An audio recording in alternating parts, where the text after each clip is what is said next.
All right, what's up, guys? This is welcome back to Fight Promoter University. Money Talks. Here is the series that we're working on.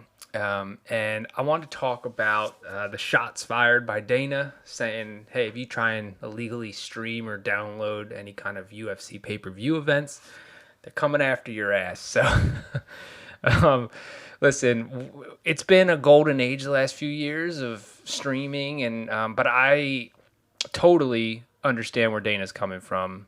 You know, they spend all this time and money producing these events. Granted, they're expensive, but very rarely is everyone watching every pay per view. So, I mean, yeah, you should be paying for a premium product. And for those that say, oh, change up your revenue model to what? What are they gonna sell? Ad space on these big fights? It's just not near the same kind of revenue. And then the company would suffer and fighters would suffer. It would trickle down economics.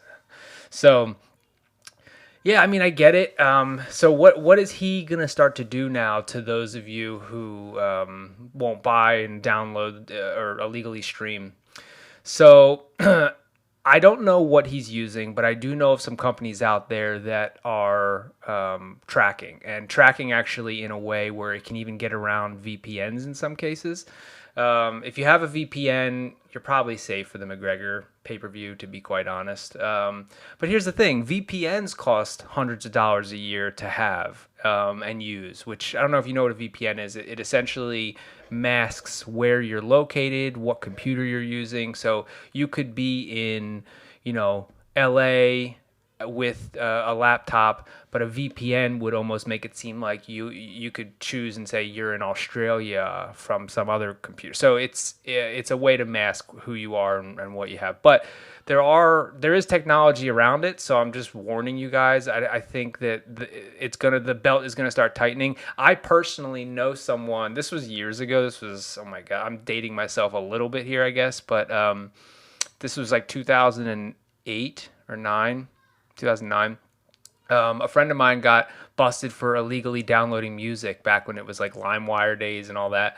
And back then it was very rare that you would get caught, but they were still making examples of those select few. And this is what I think that's going to be. I think Dana's not going to be able to catch everybody, but he is going to catch a fair amount of people. Still a small percentage, but some. But here's the thing, the fine for that's $250,000, and that's not to say that you're going to get fined. That's not to say that you're going to have to pay that. But my friend had to pay over 10 grand who got caught for that music that I was talking about. So, is it worth the risk? If you can afford the 60, 70, maybe you're better off just purchasing it. And we all know it's a better stream anyway when you actually buy it. You can throw it on your TV. It's high def. The lag isn't really an issue. So anyway, that's just a warning. But from the business perspective, I totally understand where Dana's coming from. And he's just clamping down. I think that he's using some sort of blockchain technology. I wouldn't be surprised. So I don't know what platform it is. I know of a few, Cardano, Ethereum. They've got some things on there, but anyway, so it's a warning. Shots fired. From Dana to the fans. And let's be real. He's usually right. It's not fair for millions of people to illegally stream it. I mean, if you add up, let's just say the illegal streams. What was the illegal streams on his last pay-per-view? I'm just curious. UFC. So I'm seeing illegal streams are in the hundreds of thousands, if not millions, on some of his larger pay-per-views. So, I mean, let's just say 100,000 illegal streams times $60. I mean, we're talking millions of dollars he's leaving on the table. And then where does that millions of dollars go to? It doesn't go in Dana's pocket. It doesn't go in the Fertitta's pocket. This directly results in the pockets of the fighters, most of whom, especially the main event fighters, have revenue share of profits. You see all the time their purses are 1 million guaranteed or 100,000 guaranteed. But really, at the end of the day, if you talk to the fighters, they don't make it public. But if you talk to the fighters, they make a lot more than that.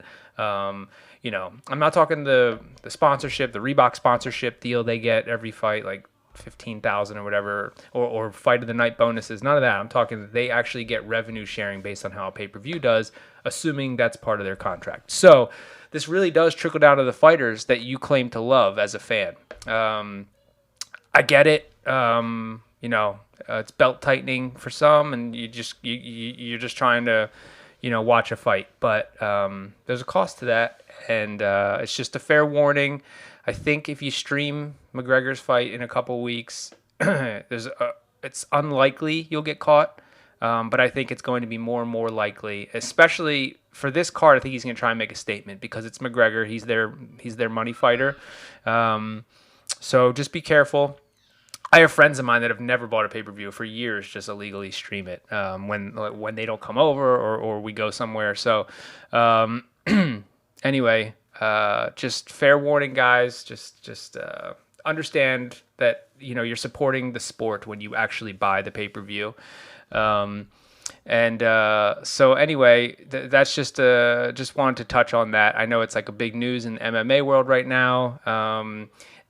It's not as much of an issue for smaller cards, I've noticed. And even subscription cards like DAZN. DAZN doesn't have as much of a streaming issue because, people are paying, $10, $15 a month or $100 for the year. It's really those one-off pay-per-views that have larger price tags where this is happening.